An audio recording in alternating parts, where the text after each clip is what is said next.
Our objective for today, I can identify angle relationships. I can identify angle relationships. Three together. One, two, three. So we're continuing on what we started already, like I said, last week. We continued yesterday with a lesson introducing angle relationships, and the home plate was fairly easy. Is that correct? Yeah, you should have finished within 20 minutes, hopefully, the whole thing. Okay? So therefore, today we're going to continue with a concept, also on angle relationships, that some have a little bit of difficulty, like distinguishing the different properties within that concept that I'm about to introduce. But hopefully today you'll find it a little bit more easy to understand and clear. Okay? So for this first part, before I have you copy stuff, I need your full attention. Here we go. So yesterday, like I said, we already covered definitions, yes. We did example 1A, covered example 1B, 1C, and then we did example 2A, where you needed to name angles and stuff like that. Is that correct? Yeah. So that lands us here. All right? So write your utensils down, look up to the screen, please. Here we go. So, I'm going to graph two lines. First line, second line.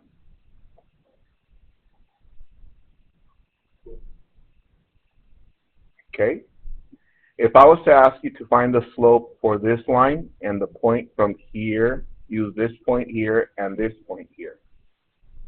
From here to here. Tell your neighbor what the slope is of that line, please.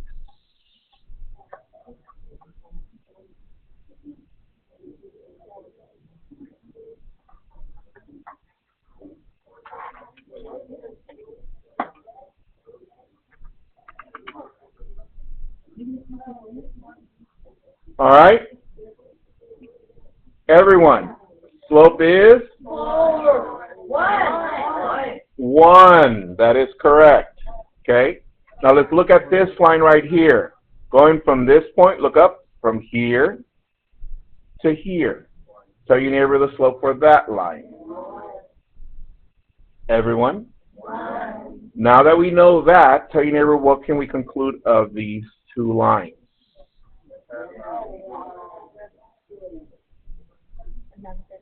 Alexander, go. What can we conclude? They are parallel lines. And this one, we can prove it by checking the slope, that the slope is the same here and here. Okay, we're clear on that. Okay? Now, there's such a property in geometry that if you have two parallel lines and you have another line, guys, focus, please. Please, pretty please. Yes? All right. Look up to the screen. There's such a property if you have two parallel lines and they are intersected by one line, such as this one. I'm going to draw a random line. Here it goes. Is that line intersecting both of them? Yes. Is it still intersecting both of them? Yes. Is it still intersecting both of them? Yes. So it doesn't matter which way I sketch this. You notice that it's still intersecting both of them. Does that change that these two are parallel? No. But is this intersecting both parallel lines? Yes. So for the sake of right now, I'm going to make this one, let's say, about, I'll leave it right there. Okay. So, this line that intersects the two parallels has a specific name. This one's called a transversal. Transversal. A transversal line is a line that intersects what? Two or more parallel lines. A transversal is a line that intersects what? All right, so now that we got that, when that happens, it creates a special property. So pay attention to the property. Let me get my protractor out. Where's my protractor?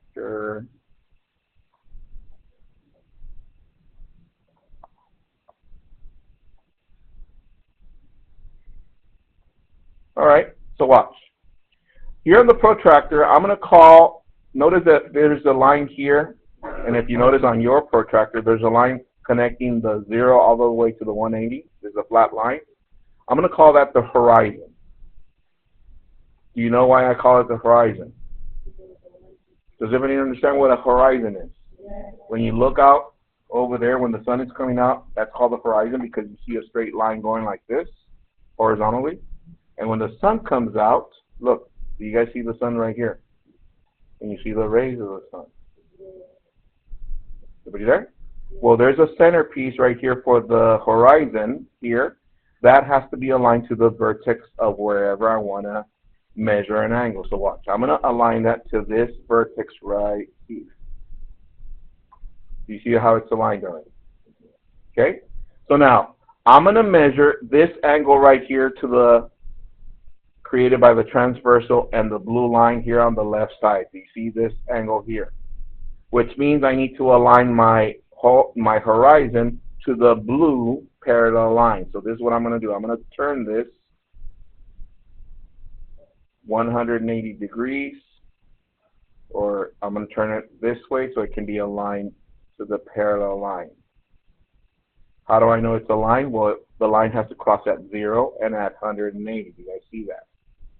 So now, I'm going to measure that angle, which means I'm going to bring this one flat over here, and I'm going to bring this other one, and I'm going to start here. So I start at 0, 10, 20, 30, 40, 50, 60, 70, 80, 90, 100, 110, and I need to align it to the transversal, which is about right there. So this angle measures 115.12. I'm going to round it to 115. Move this out of the way. So this angle measures how much? 115. Now, the property it created, because these are parallel, is a special property, because now that tells me the measurement of this angle. Without measuring, tell your neighbor what this angle measures and why.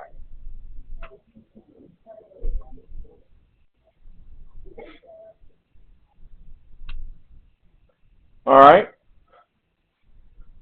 Let's see, Jocelyn, what does this measure? 115.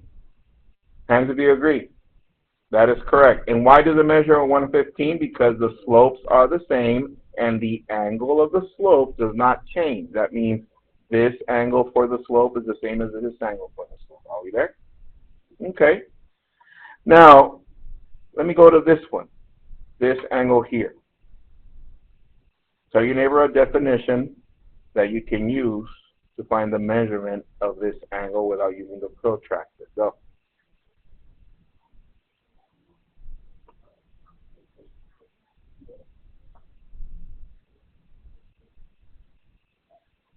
Okay. Jerry, what does the angle measure?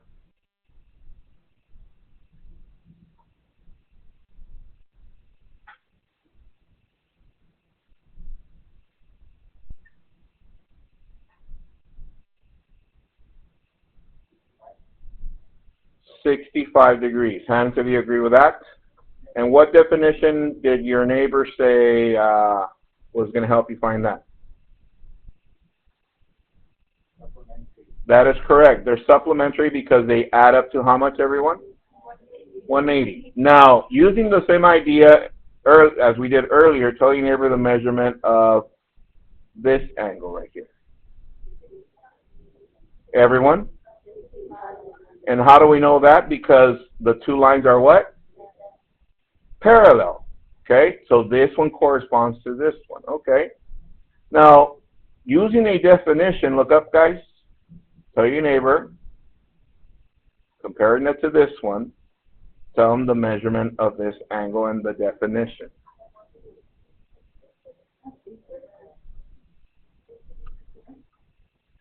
On 3, everyone. 115 and definition? Vertical angle. That is correct. When you're looking at these two, it's vertical. All right. Now, with that same definition, this angle is what? 65 degrees. Now, check this out. Because these two lines are parallel, what does this measure here? 115, because this corresponds to that. And therefore, what does this one measure, everyone? 65 degrees. Well, notice what I've been saying, that this one corresponds to this one corresponds to this one to this one, this one to this one. Is that correct? That only works if these two are parallel and if we have a transversal.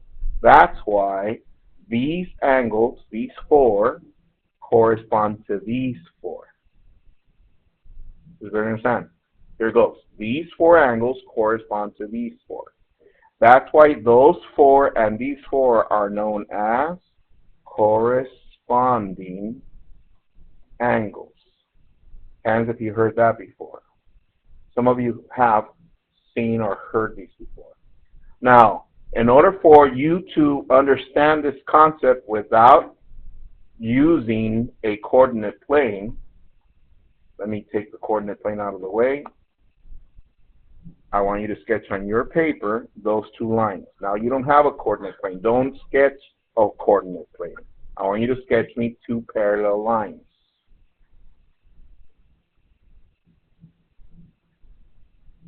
Hurry up, hurry up, hurry up.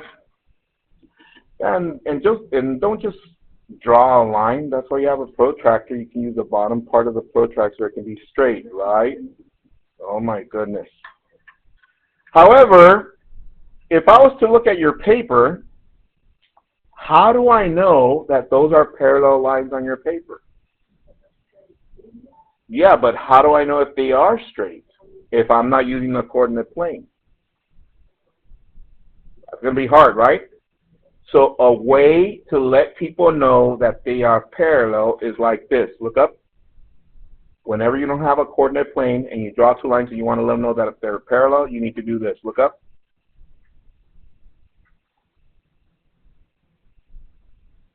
That symbol on each line says that they are parallel to one another.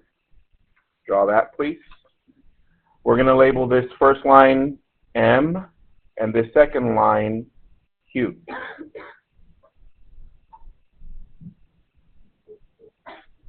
Mega Q. Bam. Next, I want you to sketch a transversal. Now, I'm going to sketch mine. Something like this.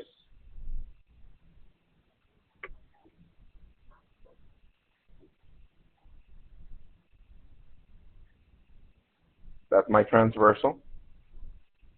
And since some of you wanted to copy me, I'm going to move mine again.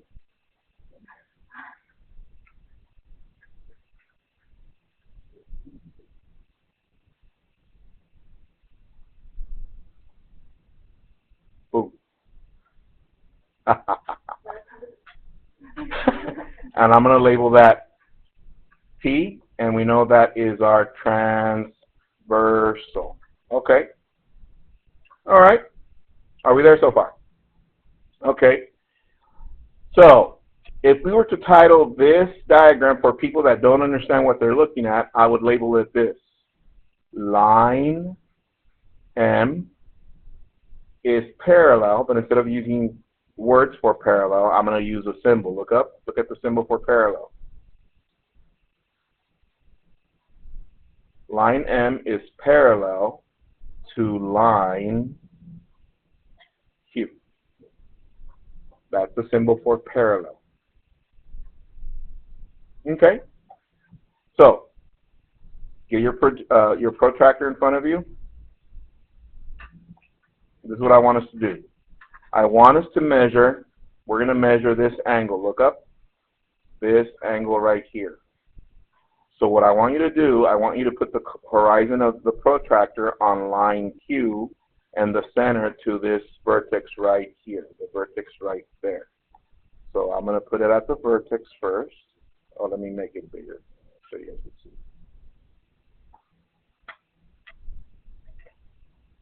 Let me turn right at the center of the vertex there. Turn a little bit to align it to the line. Make sure the line is aligned to 0 and to 180 of your protractor. And let's measure. I'm going to bring my dial down here. I'll bring my other dial around. So let's see.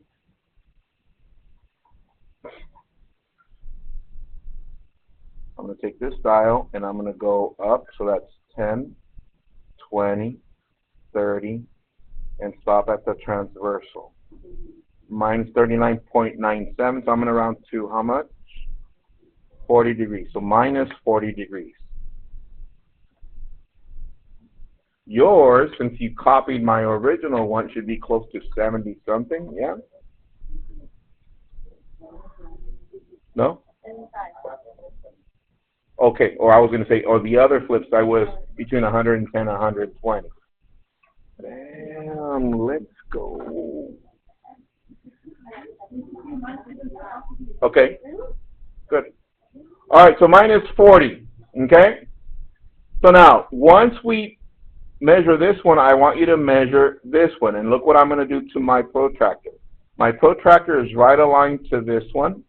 And all I have to do is turn it 180 degrees up like so. But now I'm going to align it to the other parallel line. There it is. And now I'm going to bring the dials the opposite way over here.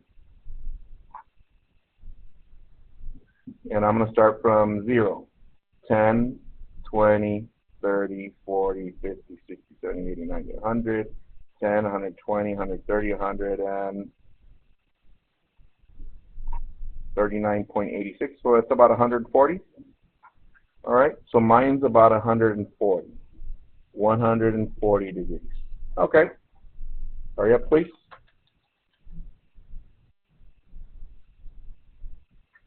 So let's make an observation with mine so far.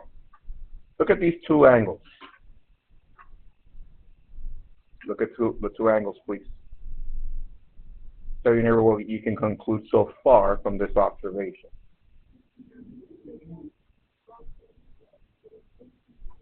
All right, so let's see. Now let me go with someone else's degrees. Jaden, what did one measure on yours? How much? 73. What did the other one measure? 70?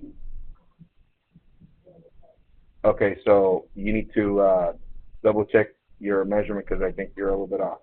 Mia, what did one of them measure on yours? 134, and the other one? Okay, so they're working on Maria?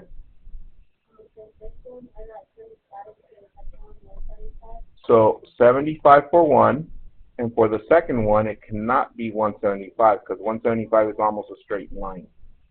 That's 180, right? So double check your measurement on the other one. All right, let's see. Roman, Carlos. 35 on one and 145 on the other. Everybody look up. Observe those two of Roman, Carlos. What can we conclude from those two? Tell your neighbor.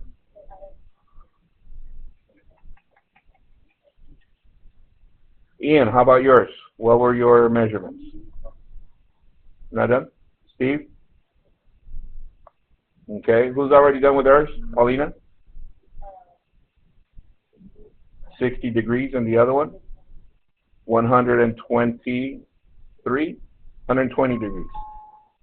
And everyone, what can we conclude from those two? 180. So guess what? If we generalize that idea, what can we conclude of these two measurements of these two angles? That they are what? 180 degrees. What's another name for two angles that add up to 180 degrees? Supplementary. So now watch. Look up, please. I'm going to label some words here on my diagram. here are my parallel lines. Inside or in between the parallel lines, that's what we call the interior. Outside of the lines, it's called the exterior. Exterior. Okay? So, if that's true, check this out. These two angles that are inside are known as, very good, interior angles. Are, who can give me one word to finish that statement? Interior angles are, one word, supplementary. That is correct. Supplementary, because they add up to what? 180 degrees. So therefore, if I was to find the measurement of this one and this one, guess what they're going to be adding up to? 180. Okay? Now check this out. Nate, can you give me this measurement? This is 140. What is this one? 40 degrees. Now check this out. I want you guys to observe this one. Look up. Observe this one and this one. Are they on the same side of the transversal? Here's my transversal. Are they on the same side? They're on alternate sides. So these have a specific name. These are known as alternate, what else? Interior angles. Alternate interior angles are blank. So what can we conclude about alternate interior angles?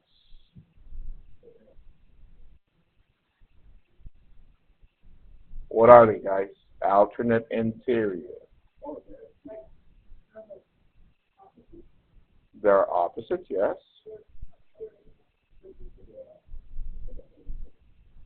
Let's see, 40 plus 40 is 80. They're not supplementary. Okay, well, let me ask you this. This is also alternate interior to this one.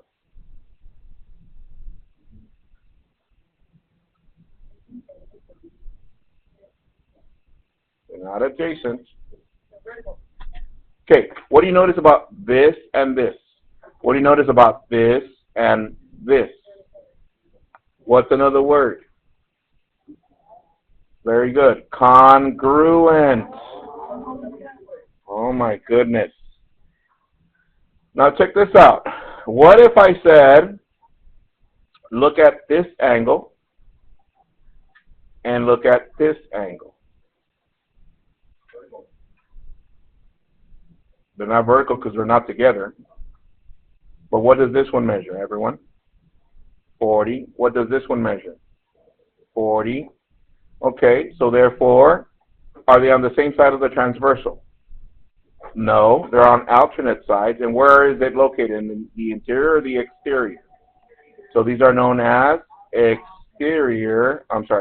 alternate exterior angles are what? Congruent. That is correct. So therefore, let me recap what we learned today.